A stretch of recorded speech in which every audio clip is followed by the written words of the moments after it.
it's April.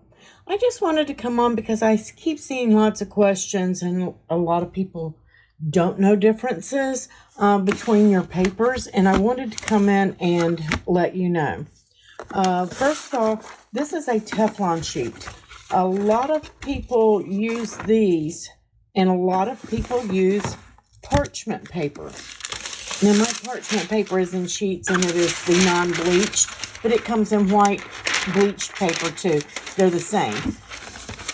Both of these are non-stick, so they won't stick like when you're doing iron-ons, and you need to cover it for whatever reason.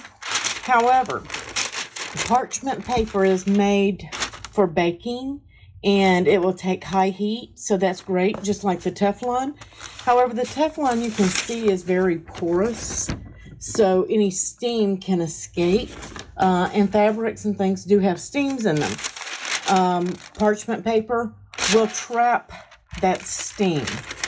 I'm just going to say they will trap steam. These are used a lot in baking fish so that it steams it without drying it out. So that is your difference between your parchment paper and your Teflon, okay?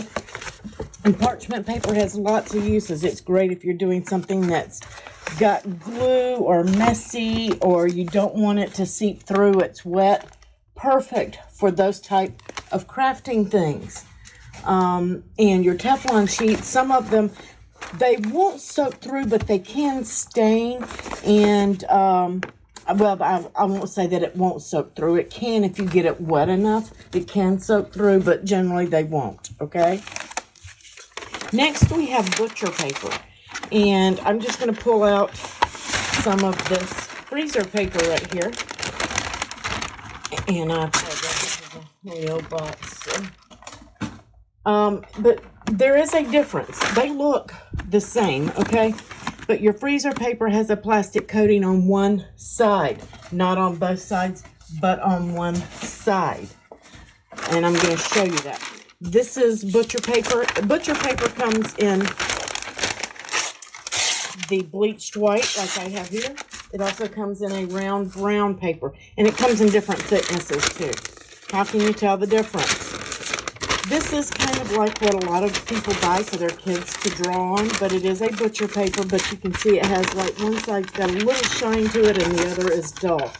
And that's so that they could wrap meats and things like that in them, and you could get them home without them leaking and all of that kind of stuff, without using plastics and styrofoam. So, and you still see that today at some grocery stores, or we do here anyway. But that is your butcher paper. These are used for like your infusible inks, because that paper on this dull side will catch any blowout for your sublimation and your infusible ink processes. So it's fantastic for that. It's fantastic for drawing on, and it will also take high heat, but not as high of a heat as your parchment paper. Okay? Your freezer paper, you can see it has that shiny side, but it is plastic.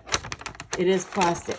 You can cut this and use it for a stencil, like for bleached shirts. You can lay it on there and iron it on, and it will stick to the shirt. So if you're doing speedball or something like that for screen printing on your shirt, or not screen printing, but speedball paint, any types of things like that, you can iron this on, and then you can peel it off, and that plastic will come with it. It won't stick to the shirt. It might stick to some surfaces like wood or something, but I have never had a problem using this for any kind of a stenciling thing and then peeling it off, and it will come off and it won't leave the plastic residue on there. So that is the difference between your butcher paper and your freezer paper. There are some instances, like it with your infusible inks or something like that, I would not use this because it's not going to absorb any blowout. And where's that ink going to go? It's going to blow out on your shirt and give you a bad image. So that's the difference, and you don't want to use freezer paper in some situations. Now, I see people all the time mix up your parchment paper with wax paper. And this is a brand new box. I'm going to open it up because I have a project I'm going to be doing later.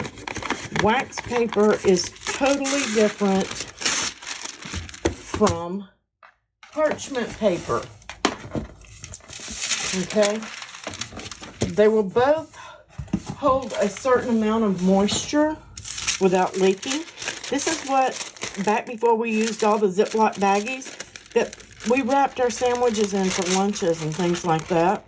And it has purposes in the craft world too, for doing tissue paper and napkin arts and things like that, which I'm going to be showing you guys how to do in a video later this week.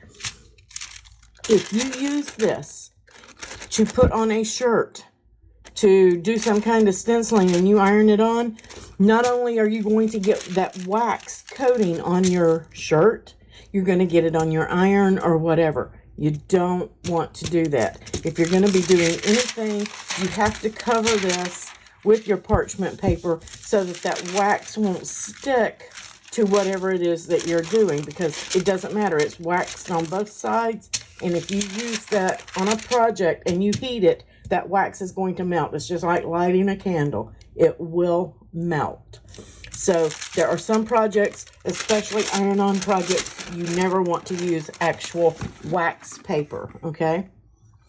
All right, now this one is microwave safe, but you can see it will protect your surface and things like that if you're doing glue, just like the parchment papers will, but you don't want to heat this up and put it on your shirt because that wax may or may not come off, or if you're doing it on a board, if you're doing something, that wax may stick and you may not get it off. So just remember, would you drip candle wax on it and be okay? If not, then don't use wax paper. So I hope that that helped clarify all of the different types of papers and their uses for you. If you have any questions, please drop a comment down below. Give a like, subscribe, and don't forget to share. I'll catch you guys on the next video.